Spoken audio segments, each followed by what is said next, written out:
कैसे हैं आप सभी। आशा करता हूं आप लोग बहुत ही अच्छे और मज़ेदार होंगे और अपने कल का जो कि आप लोग का साइंस का पेपर है तो उसके लिए आप लोग अपना तैयारी अच्छे से कर रहे होंगे। तो मैं आज आप लोग के लिए कुछ इम्पोर्टेंट जो कि क्वेश्चन है उसको बता रहा हूं, जो आप लोग एग्जाम के जाने से पहले इसको एक बार आप लोग जरूर कर लीजिएगा, ठीक है। तो आज क्या है कि साइंस का बायोलॉजी को हम लोग लेंगे क्लास 10th का, ठीक है। तो आपका जो इसमें टॉपिक है इसमें केवल 3 चैप्टर हैं। जीव विज्ञान में केवल आपके क्लास 10th में 3 चैप्टर हैं, जिसका नाम है जैव प्रक्रम, जीव जनन कैसे करते हैं और आनुवंशिकता एवं जैव विकास, ठीक है। तो टाइम को वेस्ट नहीं करते हैं और चलिए पहला क्वेश्चन देखिए, बहुविकल्पी का क्या है, जैव प्रक्रम का। देखिए, प्रकाश संश्लेषण क्रिया में ऑक्सीजन गैस निकलती है, ये आपको करना है बहुविकल्पी का, इसको कर लीजिएगा, ठीक है। इसका और देखिए अगला क्या है कि प्रकाश अभिक्रिया होती है, प्रकाश अभिक्रिया होती है, ये बहुविकल्पी आपके लिए इंपॉर्टेंट है। उसके बाद इधर देखिए, आहार नाल किसी के आकार की संरचना है, आहार नाल किसी आकार के संरचना है जो कि किसकी होती है, ग्रहणी की होती है। किसकी होती है, ग्रहणी की होती है। अगला क्वेश्चन देखिएगा जो कि बहुत ही इंपॉर्टेंट है, क्या है, मनुष्यों में लार ग्रंथियों की संख्या होती है, कितनी होती है दोस्तों, तो 3 जोड़ी होती है। कितनी होती है, 3 जोड़ी, ठीक है। अगला देखिएगा आप लोगों का क्वेश्चन क्या है कि मनुष्य में दूध के दांतों की संख्या कितनी होती है, तो कितनी होती है मनुष्य में दांतों की संख्या जो दूध के होते हैं, तो वह 20 होती हैं। कितनी, 20 होती हैं। अच्छा, अगला क्वेश्चन आपका है कि यकृत स्रावित करता है, जो कि यकृत है वह क्या स्रावित करता है, आपका यह क्वेश्चन है जो इसका इम्पोर्टेंट और बहुत इंपॉर्टेंट है, देख लीजिएगा। तो इसका जो आंसर है वह क्या है, पीतरस है। क्या है, पीतरस है, ठीक है। अब अगला क्वेश्चन देखिएगा आप लोग कि जठर रस स्रावित होता है, जठर रस स्रावित होता है, इसको ध्यान से देखिएगा। जठर रस कहाँ स्रावित होता है दोस्तों, तो अमाशय में स्रावित होता है। जठर रस क्या होता है, अमाशय में स्रावित होता है, जो इस तरह से आपका बनाया होता है, ठीक है। तो यहाँ से इस किनारे किनारे पार्टिकल से क्या होते हैं, आपके जठर रस निकलते हैं, ठीक है। और यह जठर रस क्या करते हैं, आपके भोजन को पचाने का काम करते हैं, भोजन को पचाने का कार्य करते हैं, कौन, जठर रस, ठीक है। अगला क्वेश्चन देखिएगा क्या है। अगला क्वेश्चन है निम्नलिखित में से विटामिन का कौन सा जोड़ा जल में घुलनशील है। तो आपको पता ही है कि जल में घुलनशील कौन सा होता है, विटामिन सी होता है, और कह देते हैं तो विटामिन बी होता है, ठीक है दोस्तों। तो इसके लिए ऑप्शन जो होगा आपका बी ऑप्शन होगा। चलिए अगला क्वेश्चन है विटामिन सी का अच्छा स्रोत क्या है, मतलब ऐसा क्वेश्चन बन सकता है, विटामिन सी का अच्छा स्रोत क्या है, तो आप क्या कहोगे, अगर आपके पास ऑप्शन दिया जाए तो कहोगे संतरा। क्या कहोगे, संतरा। और अगला क्वेश्चन आपके पास है कि बेरी बेरी रोग किस विटामिन की कमी से होता है, बेरी बेरी रोग किस विटामिन के कमी से होता है। एक क्वेश्चन अपने आप में बहुत बेमिसाल है, ठीक है, इसको भैया आप लोग जरूर करिएगा।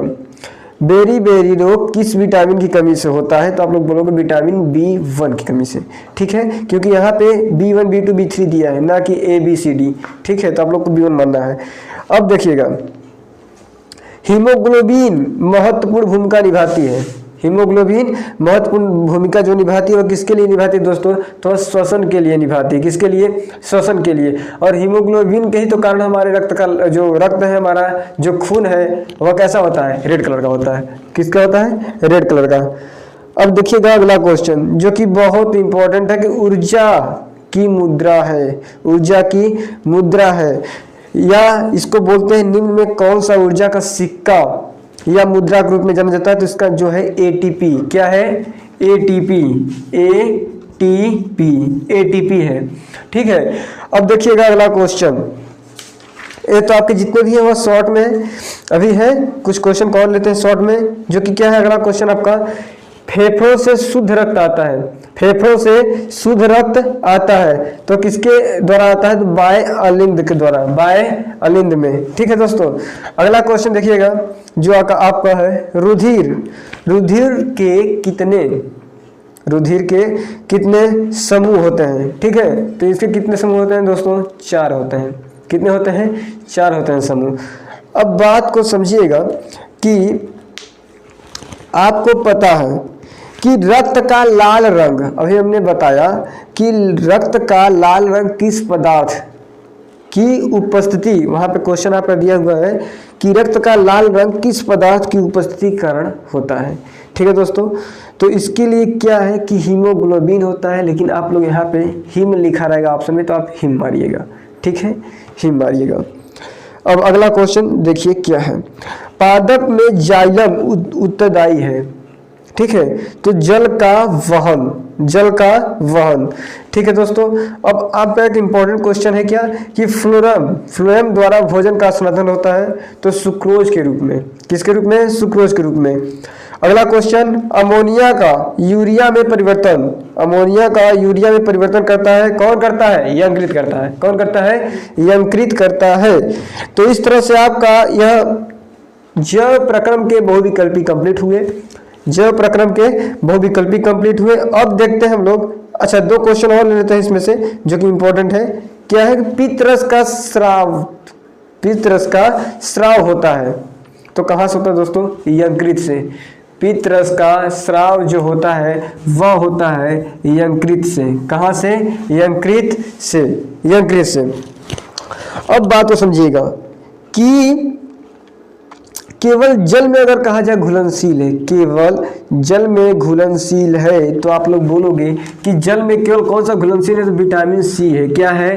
विटामिन सी है, जो कि जल में क्या होता है? घुलनशील होता है। यह अपने आप में देखो छपने वाला क्वेश्चन है, ये वाला जो है ना वह छप सकता है डायरेक्ट पेपर में, जान जाओ यह छप सकता है। और ये अपने आप में वेरी इंपॉर्टेंट क्वेश्चन है कि विटामिन सी क्या है? जल में घुलनशील होता है।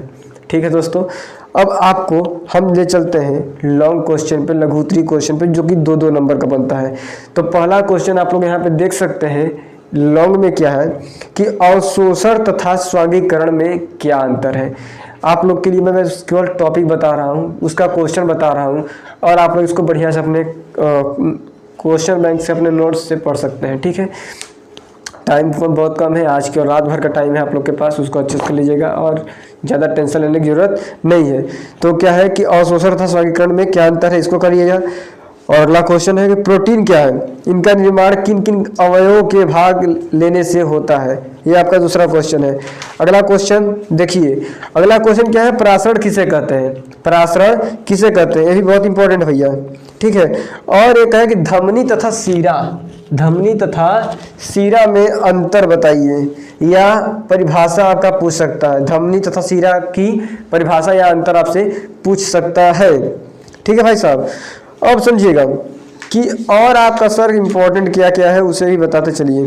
चलिए देखते हैं अगला क्वेश्चन जो आपका है। हाँ, भोजन में पाचन में लार की भूमिका बताइए। किसकी? लार की। किसकी? लार की। तो भैया इसको आप लोग बढ़िया से पढ़ लीजिएगा। अगला क्वेश्चन क्या है जो कि अंतर, एक आपके बुक में हमेशा पूछा जाएगा आपके पेपर में कि अंतर, अंतर बताइए किसका किसका?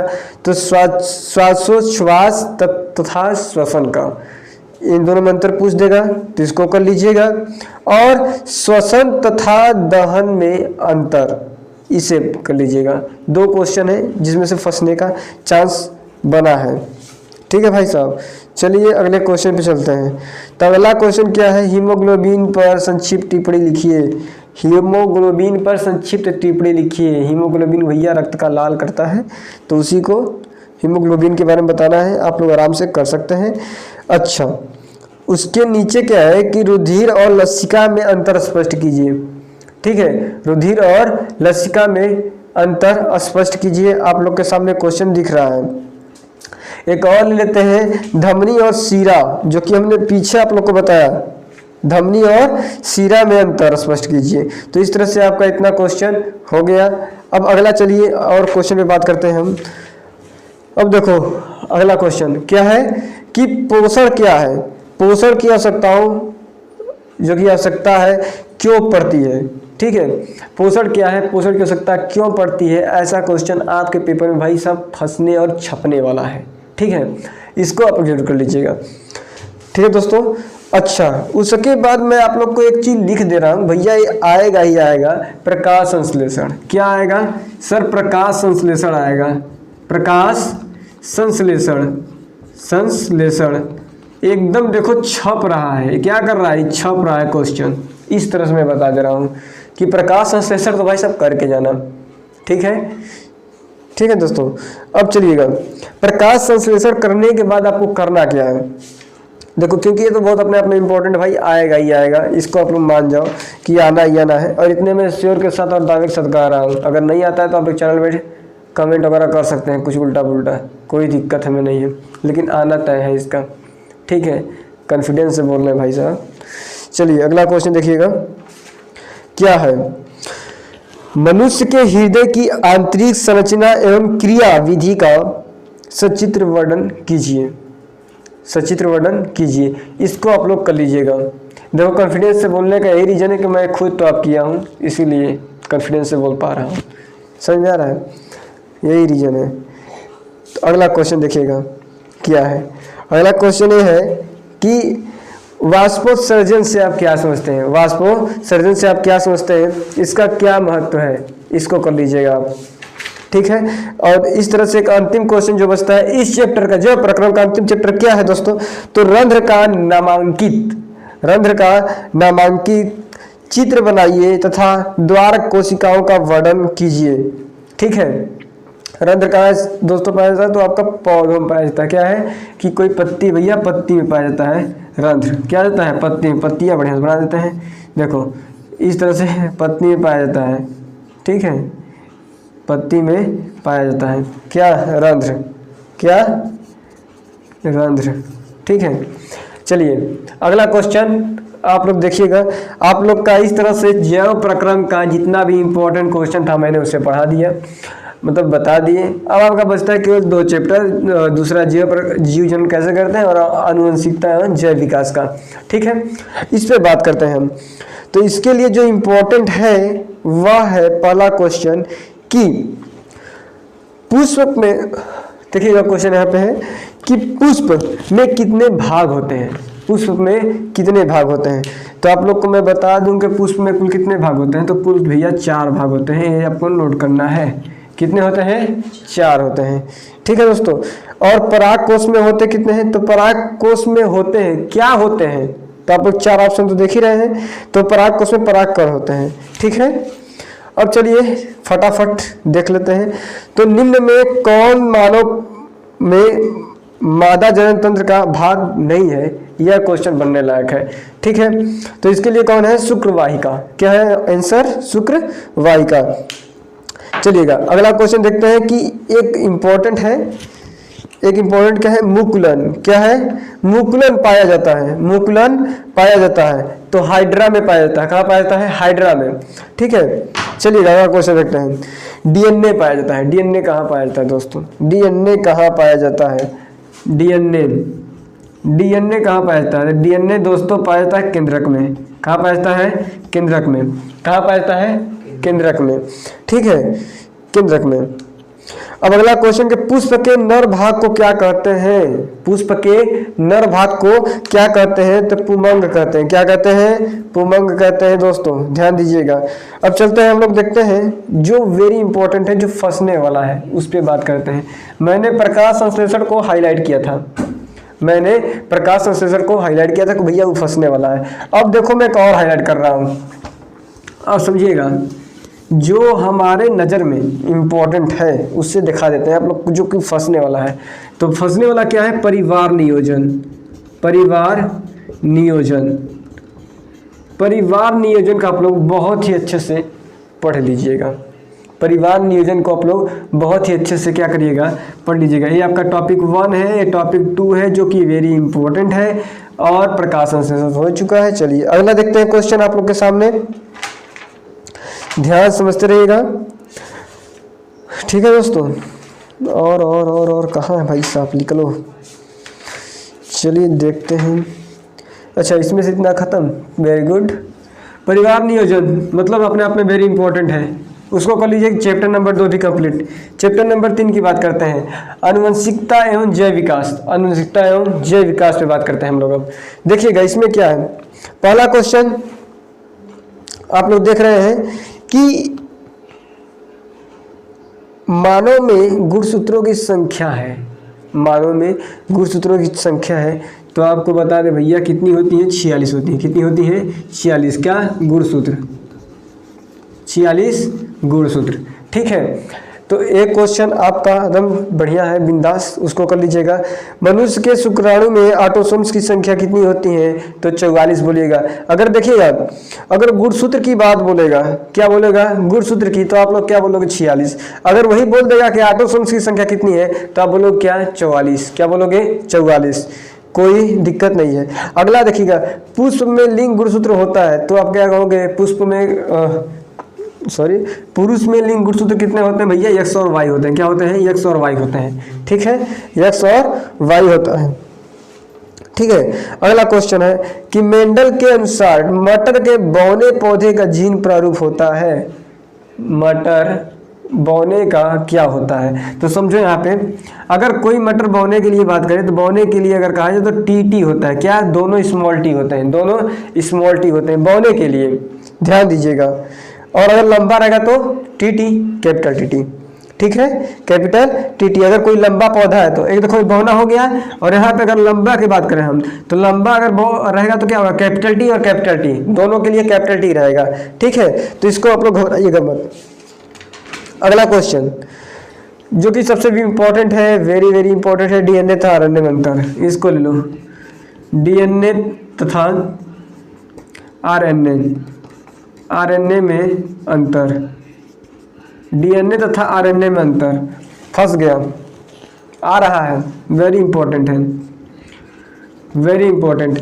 मतलब ये सब छपने वाले क्वेश्चन है। ठीक है, एकदम छपने वाले क्वेश्चन है। अगला क्वेश्चन देखिएगा, अंतर करने के बाद आपके सामने है एक संकर तथा द्विसंकर क्रॉस से आप क्या समझते हैं? ठीक है दोस्तों, ये अपने आप में भी इंपॉर्टेंट क्वेश्चन है, इसको कर लीजिएगा। ठीक है, अब देखते हैं अगला क्वेश्चन। अगला क्वेश्चन क्या है आपके सामने? यहाँ पे है कि जीवाश्म क्या है, वे जैव विकास प्रक्रम में विषय में क्या दर्शाते हैं। ठीक है, यह जीवाश्म के बारे में बताया गया है, तो उसको आप लोग कर लीजिएगा। अब भैया ये कौन एक और छपने वाला है, उसे भी बता दिए सर, जिसके लिए काम चल जाए। देखो, प्रभाविता नियम, ये 3 हो गया ना जी, 3, एक चौथा देखो, प्रभाविता नियम। किसके लिए प्रभाविता नियम बता रहा है? तो भैया मेंडल का प्रभाविता नियम। किसके लिए? तो मेंडल के लिए बताया गया है। मेंडल के प्रभाविता नियम के बारे में आप लोग क्वेश्चन देख ही रहे हो, तो मेंडल के प्रभाविता नियम को भैया आप लोग को बहुत ही अच्छे से करना है, और इसको करोगे ना तो आपको क्या कह रहे हैं, ये रिएक्शन इंपॉर्टेंट है, फंसेगा तो इसी में से। ठीक है, और जितने वो सब करना है उसको करना ही, लेकिन ये वेरी वेरी इंपॉर्टेंट, इसको करके ही जाना है बायो के लिए। ठीक है, समझिएगा, जितना भी है आपके शुद्ध लंबे तथा शुद्ध होने के बीच के लिए एक संकर, जो कि आपको क्वेश्चन दिख रहा है यहाँ पे। अच्छा, अब चलते हैं अगले क्वेश्चन पे। हम क्या है अगला क्वेश्चन आपका? तो यहाँ से आपका अगला क्वेश्चन भाई साहब खत्म, वेरी गुड। तो इस तरह से आपका क्या हुआ दोस्तों, क्वेश्चन खत्म हो चुका है। ये तीनों चैप्टर का हमने आपको बता दिया, साइंस, बायोलॉजी। अब आपको क्या करना है कि इसको एक मोटा हिसाब से, अगर आप लोग कुछ भी नहीं पढ़े तो एक बार इतने टॉपिक को आप लोग जरूर पढ़ लीजिएगा। बायोलॉजी के लिए आप लोग का इतना सफिशिएंट है, इतने में से आ जाएगा आपका पेपर में। ठीक है, और चलिए आप लोग का साइंस के बाद अगला जो टॉपिक रहेगा, उस अगला जो सब्जेक्ट का आपका रहेगा पेपर, उसके लिए आप लोग का योगदान हम लोग करेंगे। तो इंग्लिश का जो पेपर है उसके लिए किया जाएगा। ठीक है, तब तक मिलते हैं नए वीडियो के साथ, और अपना आप लोग ख्याल रखिएगा, मेहनत करते रहिएगा, और आज कल आप लोग अच्छे से पेपर दे करके कमेंट में जरूर बताइएगा कि कौन सा क्वेश्चन में से फंसा था और कौन सा नहीं फंसा था। ठीक है, ओके दोस्तों, धन्यवाद, टाटा, बाय बाय, अपना ख्याल रखना।